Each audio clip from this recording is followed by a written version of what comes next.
各位网友，大家好，欢迎来到包明说。这期话题我们说一说澳大利亚的智库发了一篇文章，主要意思就是说乌克兰以及西方国家应该为长期战争做准备。乌克兰军队在9月初开始了反攻行动，在北线取得了一定的战绩，俄军被击退，乌军收回了数千平方公里被俄军占领的土地。这个情况大大的刺激了西方媒体。从数周前开始，西方媒体大规模的宣传俄罗斯即将被击败。随后俄罗斯联邦政府发布了局部动员令，开始征召30万预备役部队，并且将从伊朗采购的无人机和游弹弹药投入乌克兰战场。乌军的进攻势头又得到了一定的抑制。最近几天乌军对红利曼的进攻又取得了一定的进展，已经于2号占领了红利曼市的领土。西方媒体又活跃起来。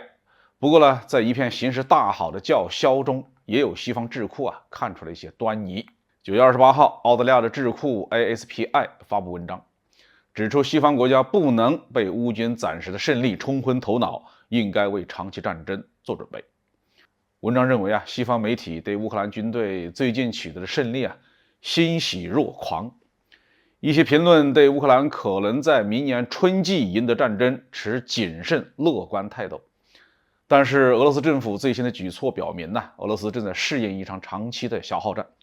这些措施减少了乌俄战争到目前为止凸显的2个不对称的因素。第一个不对称是俄乌在战争动员上的差距。俄罗斯在进行部分国家动员之前，俄军在前线仅仅是投入了10多万人的常备军，再加上数万顿巴斯地方武装和车臣的援兵，与乌克兰先后数次征兵数10万人形成了鲜明的对比。俄罗斯增加部署30万名士兵可能不足以压倒乌军，或者是占领乌克兰全境，但这将使俄罗斯能够继续战斗。另一个不对称是在国际支持的水平上。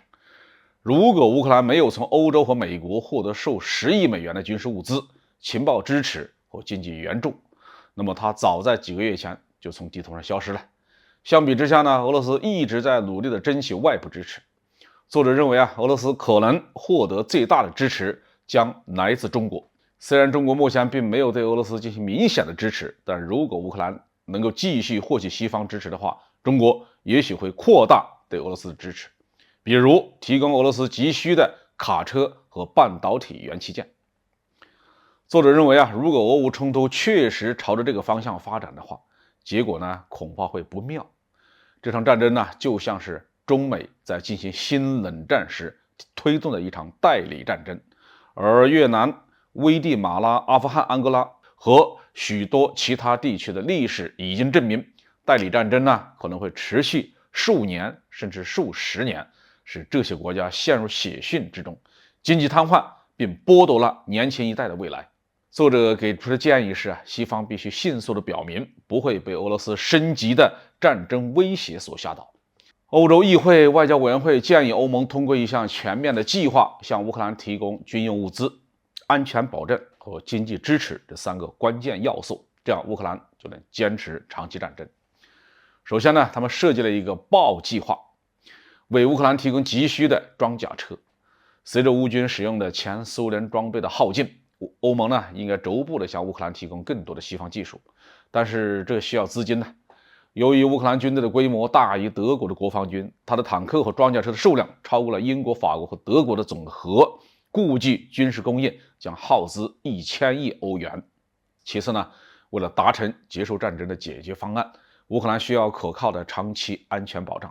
为此欧洲议会外交委员会制定了一个框架，包括正式的支持保证、协商机制、供应商的承诺和制裁的威胁。这些框架仅仅适用于乌克兰完全控制全部领土的情况，这样的话乌克兰就不必为了达成和解而承认任何被占领土。